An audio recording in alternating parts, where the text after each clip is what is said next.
Hey, what's up YouTube? Welcome to my God Wars Future Past review. God Wars was released on the PlayStation 4 and PS Vita and is developed by Kadokawa Games, who also developed other titles you may know such as Natural Doctrine and Demon Gaze. God Wars was published by NIS America for worldwide release outside of Japan.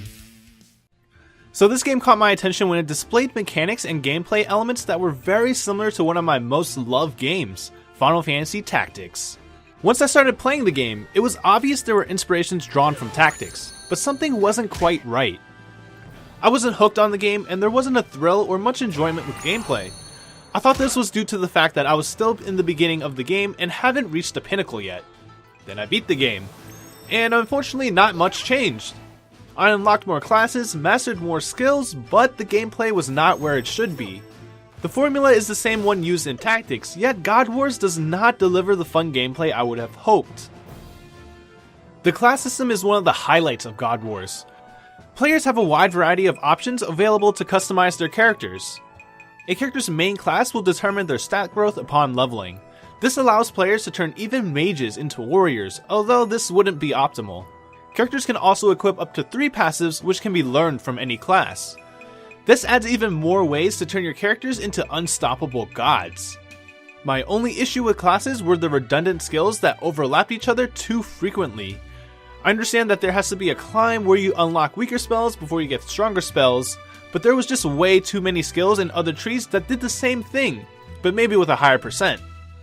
Even some unique class skills overlap with some generic skills that can be learned by other characters. The extra percentages don't amount to much, even when taking hard difficulty into account. The battle system is actually implemented very well. It's simple, making it very easy for me to understand and pick up. Aside from the standard bonuses when attacking from the sides or the back, they added bonuses for attacking from the higher ground aside from just archers having more range. Characters will deal more physical damage compared to characters that take the lower ground. Everything else is pretty standard tactical RPG mechanics, such as gaining experience when performing an action that is not standby. They did make things easier for players since you don't get experience penalized when you miss your target. I think battles would have been more interesting if God Wars did not have a turn system where speed only determines your battle order and not the times you get to act. With all that said, this is about all the compliments I can give the game. Gameplay got boring pretty fast since the levels were not visually appealing or interesting, nor were they diverse in terms of strategy. Terrain is mostly even in a majority of the stages, so you don't have to deal with navigation in most of gameplay. In addition, there were also many minor annoyances throughout the game that added up to negatively affect my enjoyment. Since these are minor issues, many people probably would not notice them or care if they do see them. My major frustration came from a crash that would occur on the victory screen. It really sucks when you're grinding or spending a long time on a fight just to have the game crash at the end. This happened to me at least 5 times over the course of my playthrough. Typically I don't remember to save during battles since it's not an option I'm used to having, so I always lose all my progress when the crash happens. I could have prevented my progress from being lost if I remembered to save, but that doesn't change the fact that games shouldn't be crashing in the first place. The good news is, this crash does not seem to be very common since there are very few people complaining about it. There are a few other bugs that are minor, such as text boxes not updating fast enough, or when you're backing out of the shrine menus really fast, the characters or menu will jitter uncontrollably. Luckily, there wasn't a lot of noticeable bugs, however there were also a lack of options and implementations that I take issue with. Again, these were all very minor, but everything adds up to affect my play experience. First, there is no auto-advance option for text. I like watching cutscenes without having to think about when to press X. This is especially true with Japanese dialogue since it doesn't always match the English localized text.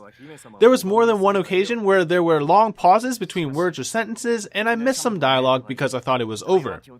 While we're on the subject of dialogue, the audio mixing in some parts of the game are done very poorly. There were at least 2 scenes where I could not hear the characters over the sound effects or music.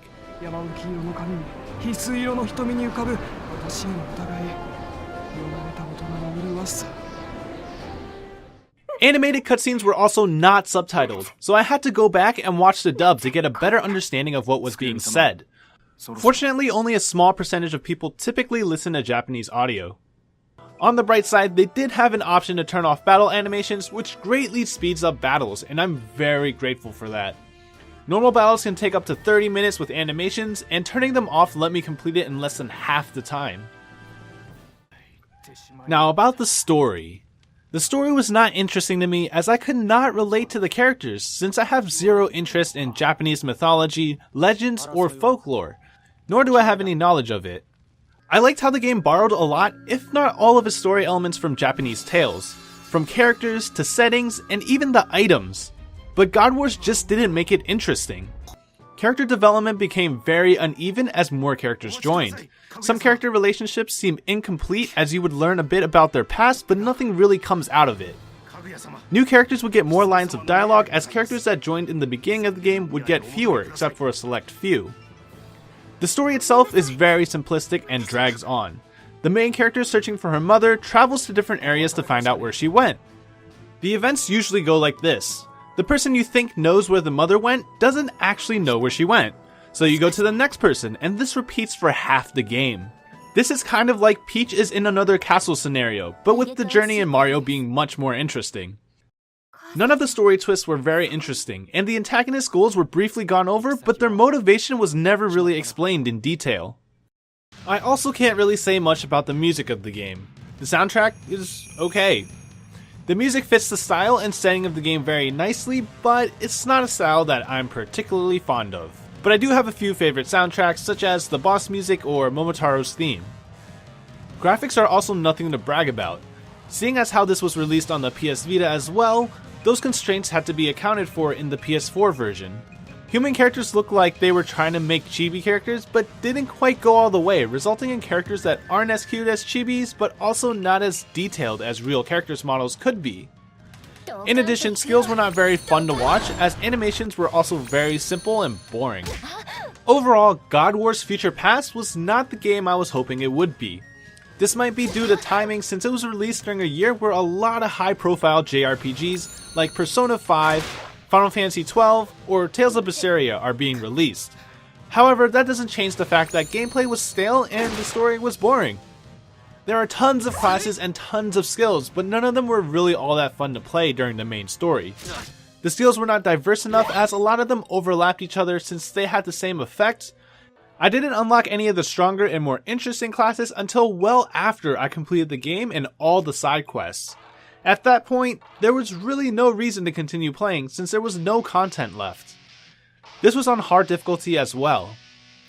This problem might have been alleviated if the story was longer so the player can actually unlock their classes in time to use it for something. So, should you get this game? Maybe. If you really want a tactical game with a class system like Final Fantasy Tactics, then this game might be just what you're looking for. However, God Wars Future Past is not a game that could reach the heights that Tactics did. If you think my complaints on the game will have no effect on your play experience, then God Wars Future Past is a very strong candidate for a good tactical JRPG game. However, personally, I just think God Wars Future Past is not a game that reaches the heights that Tactics did. And that's it for my review. Thank you guys for watching, and be sure to subscribe for more reviews and JRPG gaming content. I'll see you guys next time.